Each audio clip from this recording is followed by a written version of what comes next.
Today I'm going to show you how to make my favourite bracelet in amber and brown wooden beads. So first you take your tiger tail. So this tiger tail is a steel metal wire coated with plastic. It's very strong. You can get these from your $2 shops. Tiger tail, 6 meters, that'll last you a long time. And first we're going to add a jump ring. Okay, so this is going to put the clasp on, and we're going to add a small crimp. So these are small silver crimps, and we squash them flat. So once those two are on, you're going to flatten out the end so the ring stays, and thread the metal wire back through the bead. Just a bit fiddly, but we've got there. Okay, once that's threaded on, we can squash it flat with a pair of flat nose pliers. Okay, these don't have any grooves on at all, so they don't leave a mark. And we're just going to squash that bead flat, and it will stop anything from moving up and down on the tiger tail. It's very strong. Sometimes I just check it twice. So now we can go ahead and thread our beads on. Okay, so we find the other end.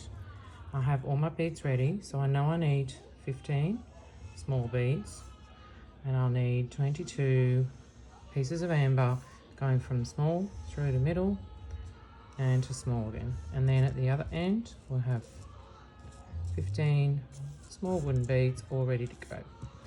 Other things we might need today are our wire cutters and our round nose pliers. They're mainly for earrings, so we won't need those, but I always keep them spare. So now we're threading on. I can see there that I've got a really fuzzy edge, so I'm going to cut that edge so I've got a nice clean edge to my tiger tail. Now I can start threading on my beads, which is my 15, so I've counted them out. And we go ahead and put 15 on, and I will see you back in a minute when we're doing the amber. Now you can see I've threaded on 15 beads, but they're a bit messy at one end. So I always tuck the last couple of beads with the tiger tail through those beads, hiding the end of the beads, and make sure they're all the way up. Now we can start adding on. Oh, there goes one bead, we need that one. Just count them up again. 10, lost another one. 15. Double check. We start threading on the smallest. And moving on to each larger piece of amber. That is definitely more pleasing. All of these pieces are from Latvia. They are polished. If you were to see them as they come out from the ocean, they are quite rough. They look like this. So these are unpolished. You can see one section there seems to be a little bit polished. So if it's not polished, it's not shiny. So that's how they come. So we're going to now just thread on our 22 beads, amber beads, and I will see you at the other end of that. Now we've nearly threaded on all the beads. As you can see, I'm most of the way through this, so I'll add on the last two. The holes are sometimes hard to find. Like that one. The pieces are very irregular. If there is a cracked piece, I always just don't use it. And I keep them all, and I will be putting them all into resin. So I'll be using all the pieces and placing them into resin, making resin necklaces. Alright, so that's all the pieces, and I think that's quite pleasing. Goes from small to large to small.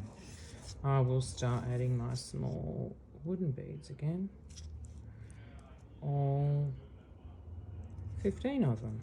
I will see you at the end of that. And now I'm going to end it off with, again, using the jump ring, which is just a loop which you can open out and add a clasp to. So place that on, and also place the small crimp, which is again the silver bead, which we're going to flatten out so it holds everything in place. So this is where it gets a bit tricky. You need to thread through the wire through that crimp and also through the beads. Feed it through for a while till you see it poking out, so it's going to be nice and strong.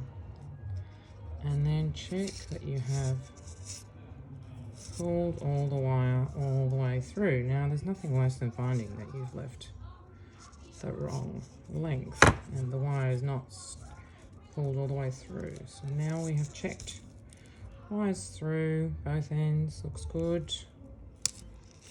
And I'm going to squash that bead flat. That will make that other end nice and completed. And with our wire cutters again, we're just going to cut that extra bit of tiger tail as close as you can and tuck it in. There we go. Now we have the bracelet nearly finished. We just need to add a clasp and a chain. I always use adjustable chains so you can find the proper fit for your wrist. Okay, I'll get that started in a minute. Now we're ready to finish our bracelet. I've put one piece of chain on one side and I've put a shorter one on the other side. We've got these two larger jump rings. They've already been opened. So now I'm going to thread one jump ring onto this small ring at the end of jewellery and add the chain to one end. And it is a bit fiddly. I would usually use my flat nose pliers, and you can use 2 pairs of pliers, but sometimes I find holding it, pinching it just with your thumb is enough. That's one end on. This has this small little silver or stainless steel piece at the end. Sometimes I take that off and add my own bead at the end. Other side, I'm doing the same thing, grabbing this this jump ring, adding the little bit of chain so we can hook it up to the Parrot Clasp again. If it's too hard, we use 2 pairs of pliers at once. So this gets a bit tricky. I just use whatever pliers I have, and you use 2 pliers to close over that link until it is perfect. So if you leave a gap there, then your chain will slip through. So it does need to meet exactly. You can see that from the end there. Okay, that's good. So now we have this jump ring at the end. I will need another loop for that. So I'm going to get another little jump ring. Again, same. This one's not open. Open it on one side. They're pretty easy to open, but you might need 2 pairs of pliers. Again, threading on that last bit of chain and adding on your Parrot Clasp. One thing I should have done was check the Parrot Clasp. Sometimes we're getting ones that don't open. That's on now. I'm just going to check the Parrot Clasp that actually works. Yep, perfect. There we go. So that's everything finished.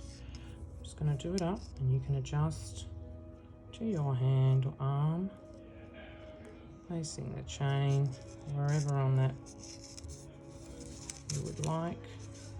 If you feel you need it all the way along, just place the chain on that first loop and still looks attractive. There we go.